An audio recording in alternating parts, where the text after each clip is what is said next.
আরে ভাই, একটু হাসলেই প্রেম হয়ে যায় নাকি? ফোন বুকের কাছে ধরলেই লাজুক ভাব। মীরার ভূত কি তোমাকেও ধরলো? রায়ান রাগী ভাব নিয়ে বিছানায় থাকা একটা বালিশ হাত দিয়ে তুলে রুদ্রের দিকে ছুঁড়ে মেরে বলল। মীরা না, ভাবি ডাক। ভাবি লাগে তোর কথা। রুদ্র তার দিকে আসা বালিশ ধরে ফেলে বলল। মীরা সোরা দুজনই আমার ছোট, ওরা আমার বোন। তুমি ভাবি ডাকতে মানা করতে আগে, তাই তুই করে ডেকে অভ্যাস হয়ে গেছে। ভাবি ডাকতে ডাকতে আবার একটা অভ্যাস হয়ে যাবে, কিন্তু সময় তো দিবা। রায়ান এবার মুচকি নাটকীয় হাসি হাসি হেসে বলল। তাহলে আমার ভাইয়ের মতো শালা সাহেব আপনার বোনের মতো ভাবিটাকে আপনার বঞ্চমের মতো বড় ভাইকে দিয়ে দেন। বলে উঠল।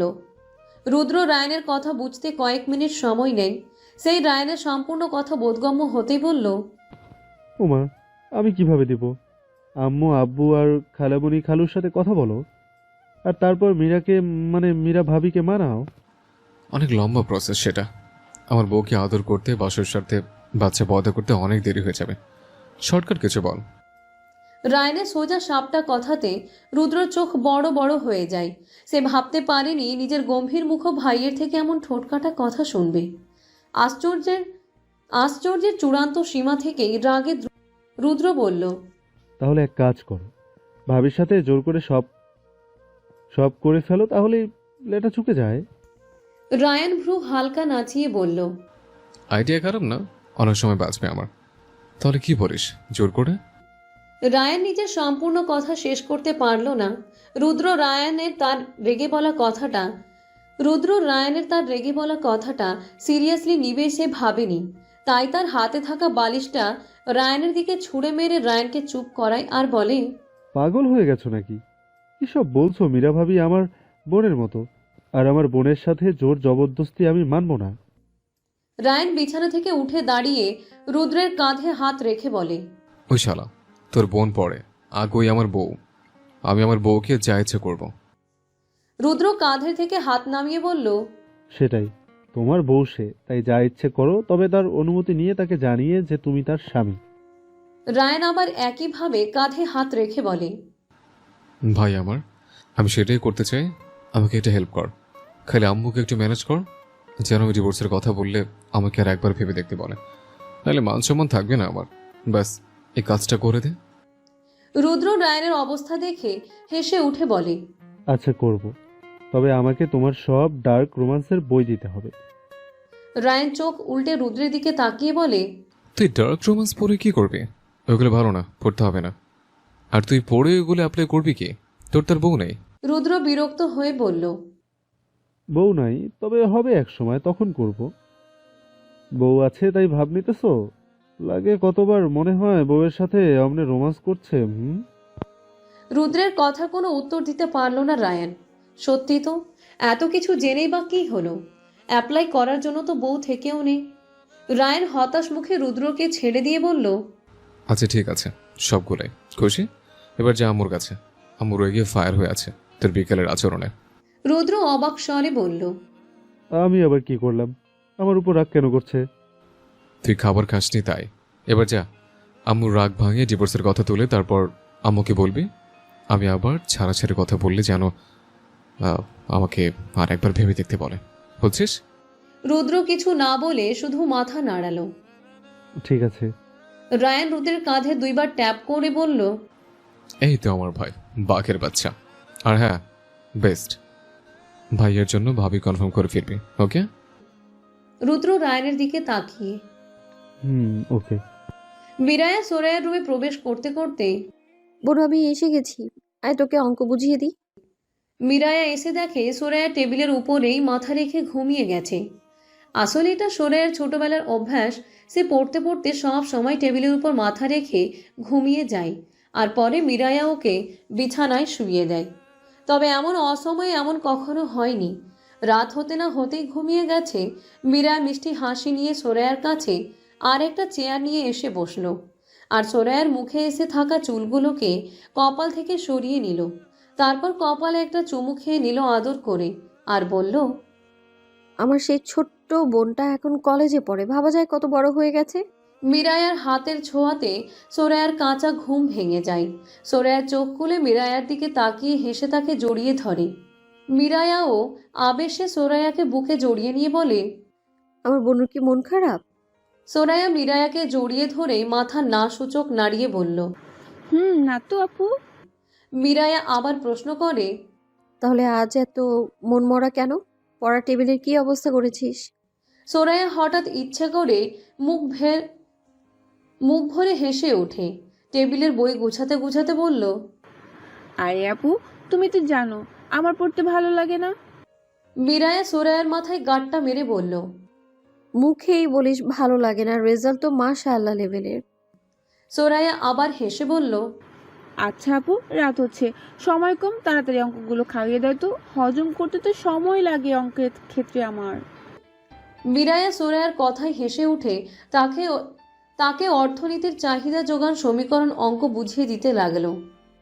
দেখ বনু, কোনো জিনিসের দাম যখন কমে তখন সেটার চাহিদা বেড়ে যায়, আবার যখন দাম বেড়ে যায় তখন চাহিদাও কমে যায়। যোগানের ক্ষেত্রে বিষয়টা অন্য। দাম যখন কমে যায় যোগান তখন কমে যায়, আবার দাম যখন বেড়ে যায় যোগানটাও তখন বেড়ে যায়। বুঝতে পেরেছিস এই লাইন দুটো? এগুলোই মেইন, এটা বুঝতে হবে অঙ্ক করতে গেলে। সোরায়া মাথা হাত দিয়ে চুলকাতে চুলকাতে মাথা নেড়ে বলল। ও বুঝিনি। মিরায়া ধৈর্য সহকারে বলল। আচ্ছা উদাহরণ দিয়ে বোঝাচ্ছি তাহলে বুঝবি। ধর একটা মেয়ে যদি খুব সস্তা মেজাজে থাকে, মানে সবসময় ফোন রিসিভ করে, হাসে, হাই হ্যালো করে, তবে ছেলেটা ভাবে আরে একে তো অনেক সহজেই পাবো, তখন চাহিদা বাড়ে। কিন্তু মেয়েটা হঠাৎ দামি হয়ে গেলে, মানে ফোন ধরে না, উত্তর দিতে দেরি করে, একটু রূঢ় ব্যবহার করে, ছেলেটা ভাবে অনেক খরচের জিনিস, সময় লাগবে, সামর্থ্য নেই, তখন চাহিদা কমে যায়।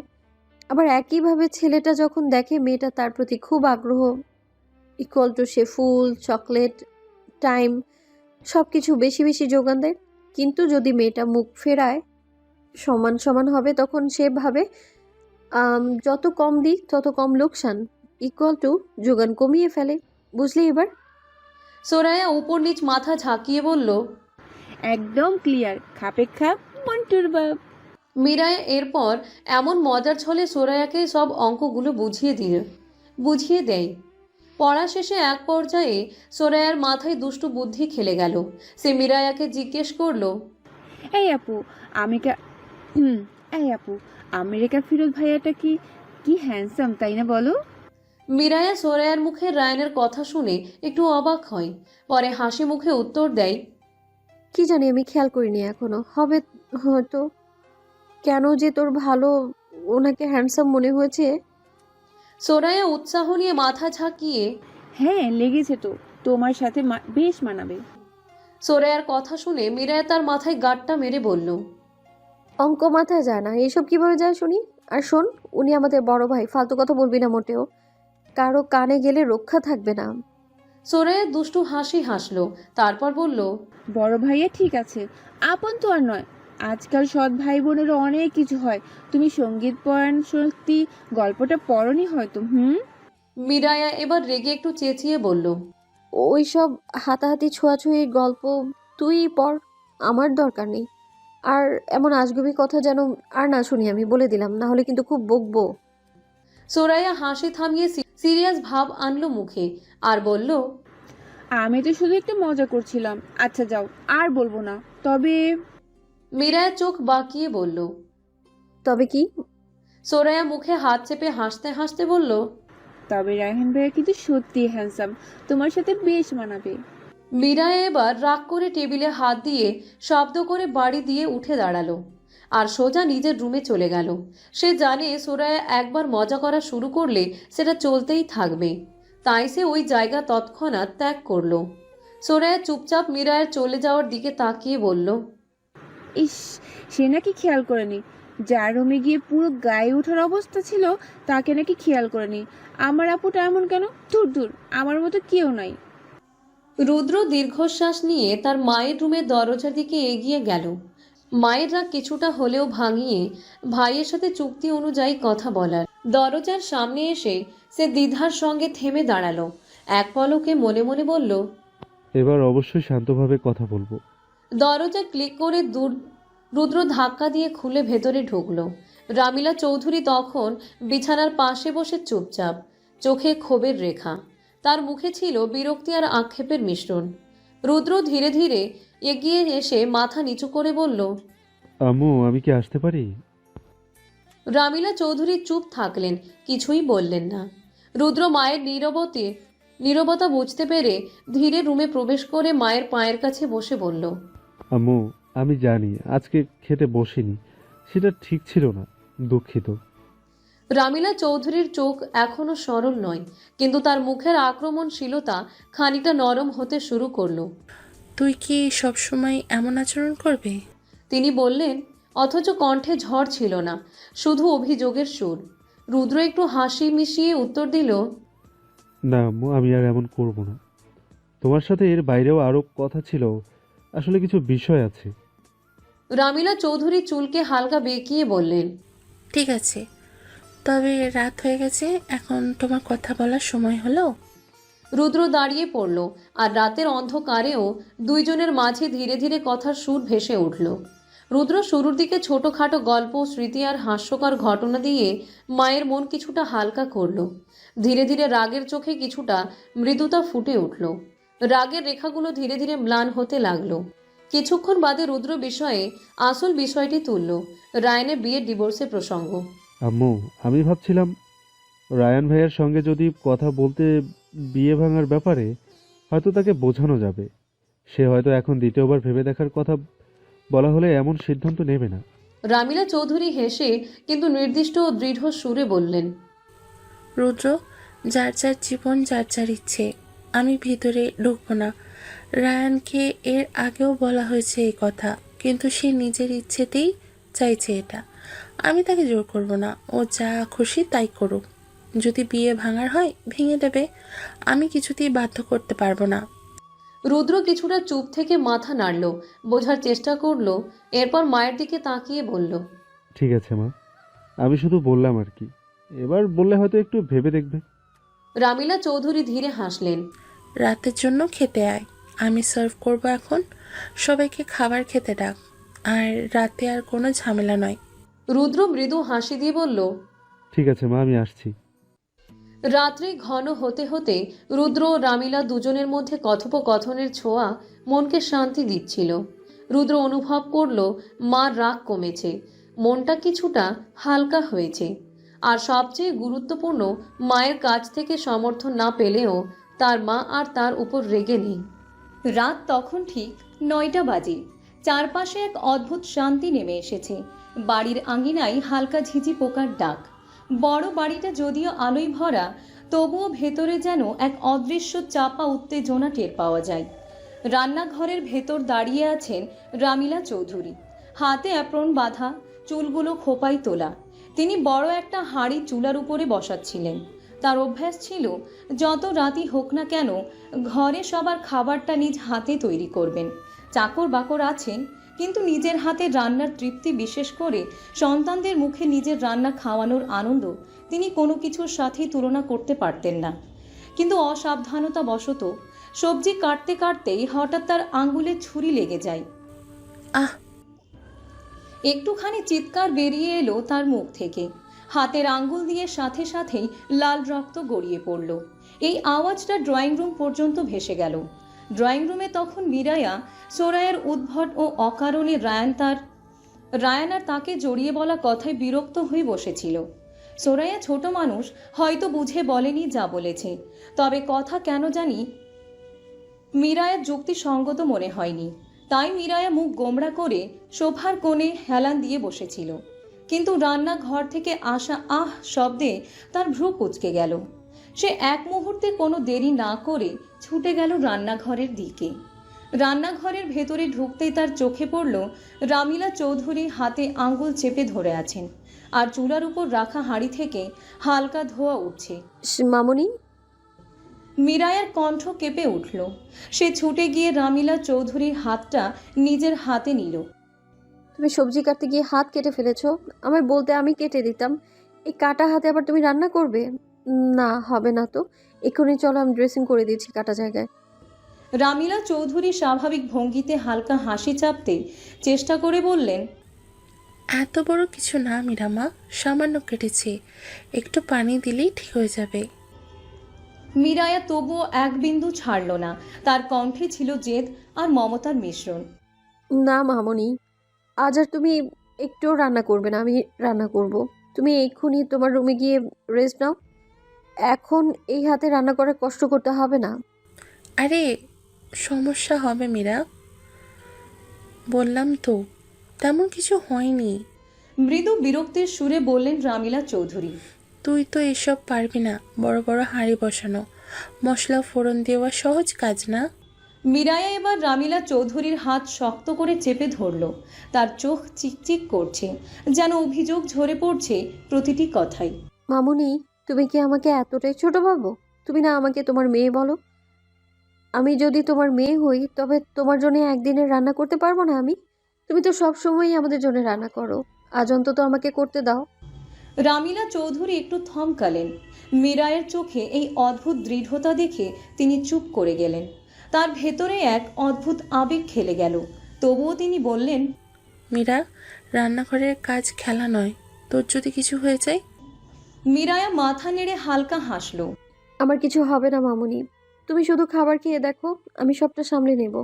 আর যদি কিছু হয়ও তাতে কিছুই যায় আসে না। আমরা, মামুনি আমাকে সামলে নেবে আমি জানি, তাই না?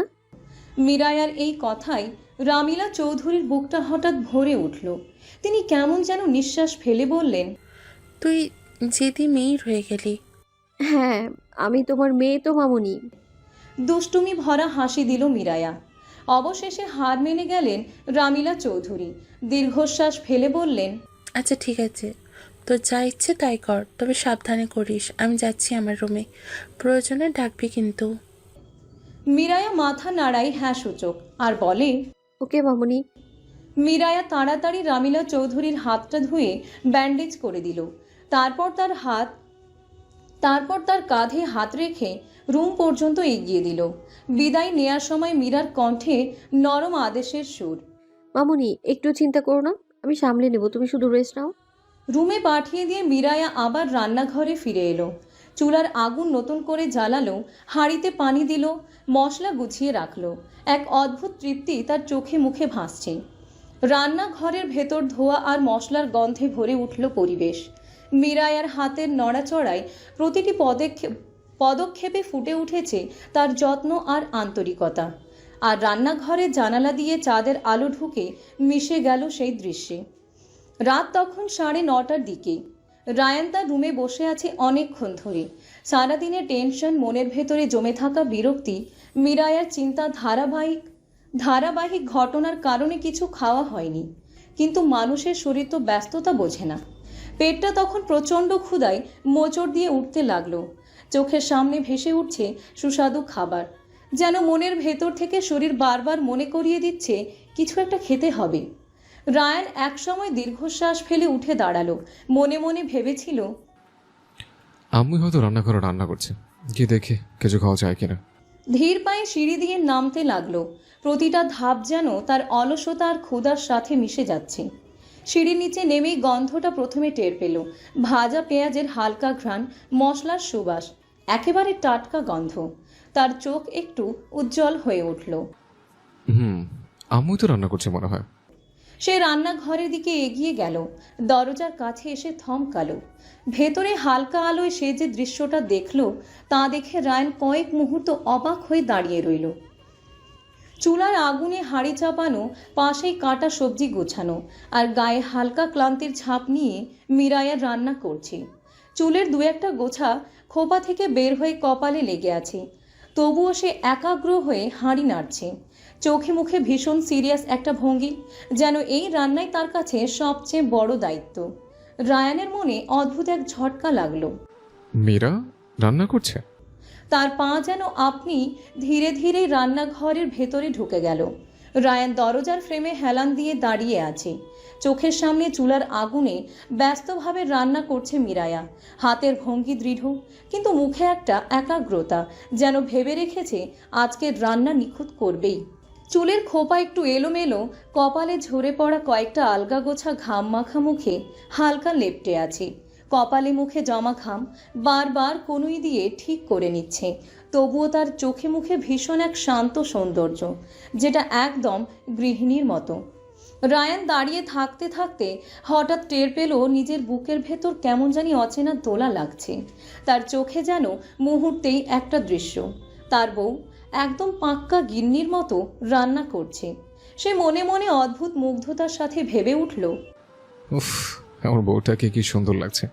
চুল বাঁধা, গরম চুলের সামনে দাঁড়ানো, আর সে মনোযোগী মুখ। একেবারে পারফেক্ট ওয়াইফ ম্যাটেরিয়াল।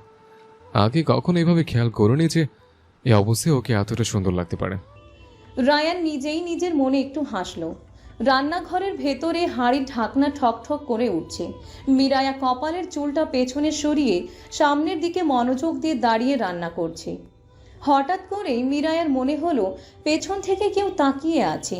সেই দৃষ্টিটা খুব চেনা, যেন গরম দুধের উপর ভাসতে থাকা আস্ত একটা তুলোর টুকরো, নরম অথচ ভয়ানক ভারী। মিরায়া ভ্রুকুচকে হালকা হাসল। তার মনে হলো সোরায়াই বোধহয় এসেছে। একটু আগেই রাগ করে ঘর থেকে বের হয়েছিল, এখন বোধহয় মানাতে এসেছে। সে রান্না থামালো না, শুধু চামচ দিয়ে গ্রেভি নাড়তে নাড়তে বলল, থাক, হয়েছে, আর রাগ দেখাতে হবে না। আমি তো আর রাগ করে নেই। দেখ বনু, আমি রান্না করছি, এবার এদিকে আয়, একবার টেস্ট করে দেখ তো সব ঠিকঠাক আছে কিনা। পেছনে দাঁড়ানো রায়ান একদম হতভম্ব। সে ভেবেছিল হয়তো মিরায়া একটু লজ্জা পাবে, অন্তত তাকিয়ে বলবে, এই যে এখানে দাঁড়িয়ে আছেন কেন। কিন্তু না, মিরায়া একেবারে সোজা সাপটা ধরে নিয়েছে সোরায়া এসেছে। রায়ান ভেতরে ভেতরে দুষ্টু হেসে উঠল। আরে বা, ব্যাপারটাতে আরও জমে গেল। ধীর পায়ে সে মিরায়ের ঠিক পিছনে এসে দাঁড়ালো। মিরায়া বুঝতেও পারল না যে যাকে সে সোরায়া ভেবে কথা বলছে সেটা আসলে তার স্বামী। মিরায়া চামচে ভরে হাঁড়ি থেকে একটু গ্রেভি বের করে নিজের আঙুলে ছুঁয়ে ফু দিয়ে নিয়ে পিছনে ফিরল। সোজা হাত বাড়িয়ে দিল পিছনে। দেখ তো কেমন হয়েছে, ঠিক আছে তো? ফু দিয়ে নিয়ে পিছন ফিরল না, সোজা হাত বাড়িয়ে দিল পিছনে। রায়ানের চোখ চকচক করে উঠল। এই সুযোগ মিস করার কোনো প্রশ্নই ওঠে না। সে মিরায়ের বাড়ানো আঙ্গুলটা আলতো করে নিজের ঠোঁটের ভিতর নিয়ে চেটে খেল গ্রেভি। মোলায়েম মশলার স্বাদ মুখে মিশে গেল, কিন্তু তার থেকেও বেশি মাতাল করা ছিল মিরায়ার স্পর্শ। মিরায়ার নিশ্চিন্ত গলায় বলল, বনু, কেমন লাগলো? তারপর নিজেই আঙ্গুলটা সরিয়ে এনে আবার হাঁড়ি থেকে একটু গ্রেভি তুলল একই আঙ্গুলে। এবার নিজেই টেস্ট করে বলল, সব তো ঠিকই লাগছে, কি বলিস? ঠিক তখনই পিছন থেকে রায়ান দুষ্টু গলায় ফিসফিস করে উঠল, জব্বর টেস্ট হয়েছে my missus, perfectly fine, just like you. মিরায়া প্রথমে জমে গেল বরফের মতো, তারপর তার চোখ একেবারে কপালে উঠে গেল। সে ঘুরে দাঁড়াতেই দেখে রায়ান দাঁড়িয়ে আছে, ঠোঁটের কোণে দুষ্টু হাসি, চোখে টলমলে মজা আর মুগ্ধতা। মিরায়ার মুখ লাল হয়ে গেল, রাগে না লজ্জায়, বোঝা মুশকিল। সে হাঁ করে তাকিয়ে রইল, তারপর গম্ভীর গলায় বলল, আপনি? আমি তো ভেবেছিলাম সোরায়া। এটা কি হলো, কি করলেন এটা? রায়ান কাঁধ ঝাঁকালো একদম ঠান্ডা মেজাজে। কি করলাম? তোমার হাতে রান্নার টেস্ট করলাম। খাওয়া দাওয়ার ব্যাপারে আমি খুব সিরিয়াস, জানো তো। মিরায়া রেগে রায়ানের চেটে খাওয়া আঙ্গুল সামনে এনে বলল, তাই বলে আপনি আমার আঙুল সম্পূর্ণ কথা শেষ করল না, হঠাৎ চুপ করে গিয়ে আঙ্গুলটা নামিয়ে নিল। রায়ান স্বাভাবিক মুখে উত্তর করল, বারে, নিজে আঙুল এগিয়ে দিয়ে এখন বলছে আঙুল চেটেছি কেন? তারপর একটু থেমে ঠোঁটের কোণে আরও এক চিলতে হাসি এনে যোগ করল, আর হ্যাঁ, টেস্টে শুধু গ্রেভিন না, তোমার টেস্টে চপর লেগেছে। জানো, তোমাকে একেবারে আসলে কিন্নি কিনে লাগছে। কিচেনে তোমাকে দেখে আমার তো বুকে আগুন জ্বলছে। মিরায়া রাগ দেখাতে চাইলেও নিজের মুখের কোণে ছোট্ট একটা লজ্জার রেখা ফুটে উঠল।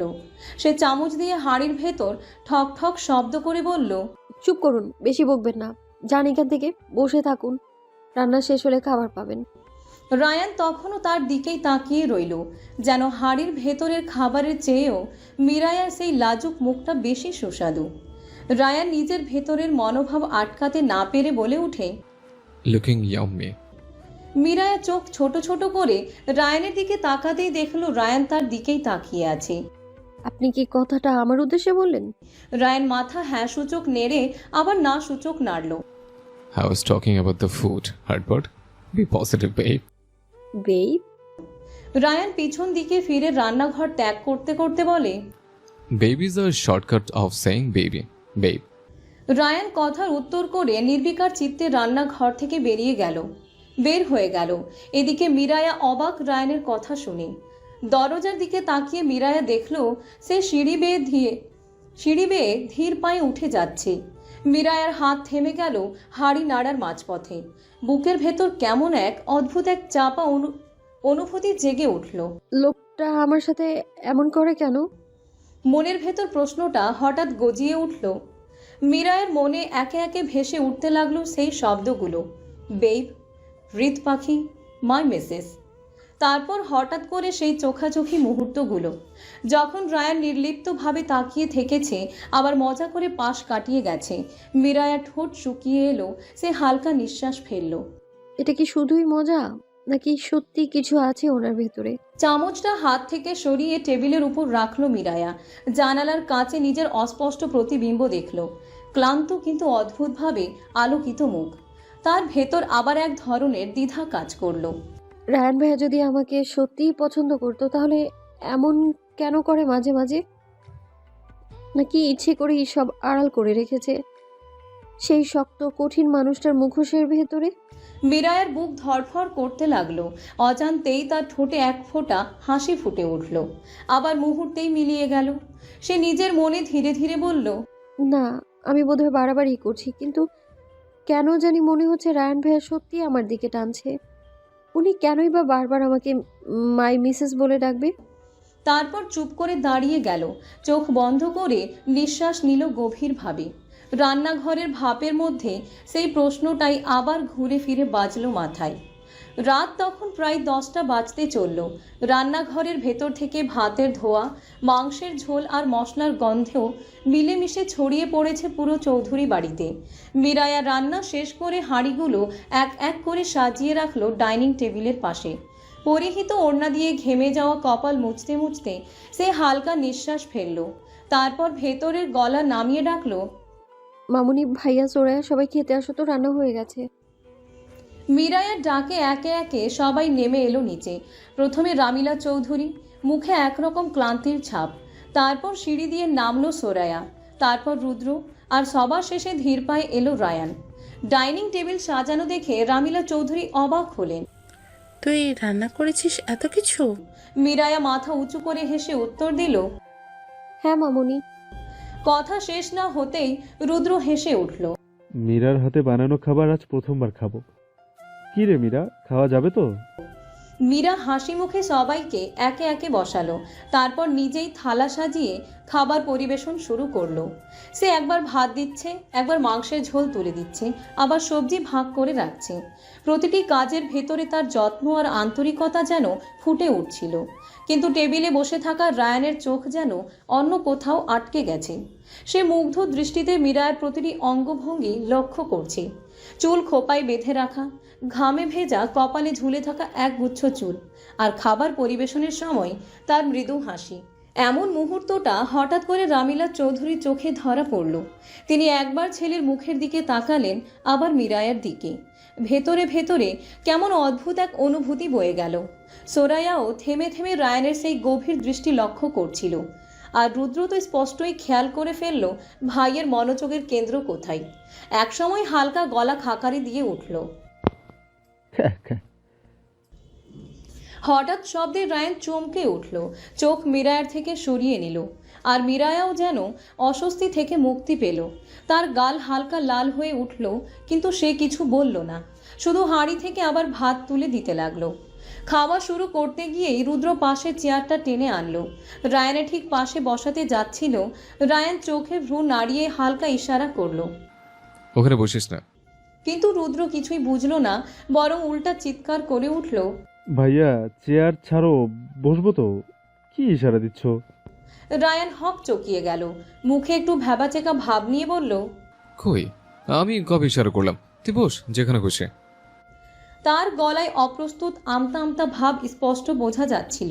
মনে মনে, গাধার বংশ ধরবে, তোর ভাবির জায়গা এটা, অন্য কোথাও বস। এবার সোরায়া রায়ানের ইশারা ঠিকই বুঝতে পেরেছিল, তাই সে হেসে হেসে বলল, হ্যালো বন্ধুরা, পরবর্তী পার্ট খুব তাড়াতাড়ি আসবে, তো সবাই অপেক্ষায় থাকো। আর চ্যানেলটি যারা এখনো সাবস্ক্রাইব করোনি তারা পরবর্তী পার্ট দেখার জন্য চ্যানেলটি সাবস্ক্রাইব করে রেখো। ধন্যবাদ সবাইকে, আমাদের সাথেই থেকো।